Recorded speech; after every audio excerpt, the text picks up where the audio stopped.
পৃথিবীর সব কিছু একদিন ধ্বংস হয়ে যাবে, কিয়ামত প্রতিষ্ঠিত হবে। আর কিয়ামতের বড় নিদর্শন হলো ইমাম মাহদির আগমন।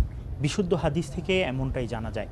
তিনি আগমন করে এই উম্মতের নেতৃত্ব দিবেন, ইসলাম ধর্মকে সংস্কার করবেন, ইসলামী শরীয়তের মাধ্যমে বিচার ফয়সালা করবেন, পৃথিবী থেকে জুলুম নির্যাতন দূর করে ন্যায় ইনসাফ প্রতিষ্ঠা করবেন। উম্মতে মোহাম্মদী তার হাতে বায়াত গ্রহণ করবেন। ইবনে কাসির রহমতুল্লাহি আলাই বলেন, যখন ইমাম মাহদি আসবেন তখন পৃথিবীর ফলফলাদিতে প্রচুর বরকত হবে, মানুষের সম্পদ বৃদ্ধি পাবে, ইসলাম বিজয়ী হবে, ইসলামের শত্রুরা পরাজিত হবে, সব প্রকার কল্যাণ বিরাজ করবে পৃথিবী জুড়ে। ইমাম